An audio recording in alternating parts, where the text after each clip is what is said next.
12 miles from the Philadelphia airport, her destiny awaited. The cornerstone that will cap the legacy of Shocker the fighter and initiate a new era for Clarice the woman, the wife, and mother.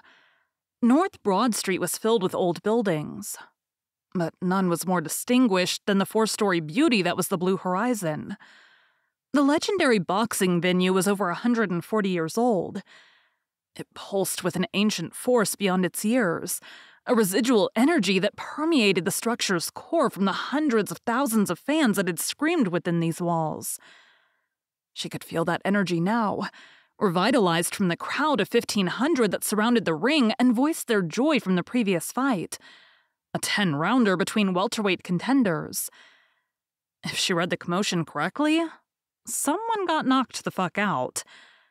The exterior and design of the Blue Horizon were exquisite, but the interior showed the age and worn characteristics of an establishment with a maintenance budget deficit. Well-loved, well-used, reminded her of the patina on her El Camino's 1959 paint and body. It had needed to be restored, but broke her heart to do so, because she was reluctant to change his OG personality, rough and gruff. This joint had that OG effect. Rough, dirty, powerful, like it was the grandpa of Philly. A mean old son of a bitch of a grandpa that would outlive God, kick his ass every time it thundered, and turn his angels into his own personal harem with a schlong as big as a mountain. Old school architectural pimp. The locker room floor tiles were white, chipped and pitted with black mold stains, and sprouted benches along the walls and down the center of the small rectangular room. The walls were thick concrete with peeling white paint and brown stains from strong disinfectant that didn't like to wipe off. Fluorescent lights with dirty globes shined dimly over their heads. It smelled like it looked. Old and dank, with detergents that couldn't quite mask the odor of degeneration.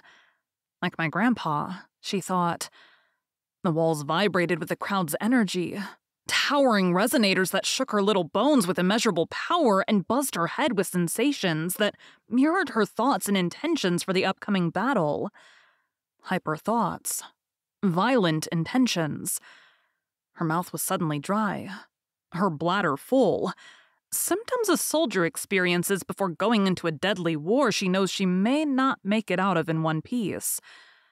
That feeling of high risk that takes the mind into an alternate reality where instincts do all the driving and leave all the drama and whiny emotions in the dust. A nervous want. A fear of blood loss and a desire for bloodlust. A sweet science. The strategy of hurt and not get hurt. The strategy of, you better fucking win because there is no second place. She wanted it. Her monster wanted it. The fight junkie dwelling in her head. I want it, she told Eddie. He straddled the bench in front of her, wrapping her hands, ignoring the Philadelphia Boxing Commission representative and the Latino dude from Team Taurus that looked over his shoulder to monitor his work. Believe it, girl. You'll get it. She's all yours, he said, adjusting the sleeve of his black and pink Team Aries jacket, unrolled another length of tape. The white athletic tape he layered on her fists tightened, hardened her hands into lethal weapons. Grenades she planned to decimate Torres's head and body with. She tensed. Foot started bouncing. Eddie started taping faster, his mind on the same alternate realm as hers. She wanted it. He wanted it. Now. Tell them to just play the song. I can't sing it. Don't know what the hell I was thinking, she told him. Eddie looked over at her promoter, Silvio, who sat on a bench to their left, brushing imaginary dust off his black Hugo Boss suit, smiled at him, looked back at her, underbite sticking out with a grin. I already took care of it, he said. Her mouth turned down. Brows rolled into one. Really, she said. Don't worry, darling. No one doubts your singing ability. Your ability to overcome the killer instinct you feel now and perform a song you've only practiced in your car. That was in doubt. Really,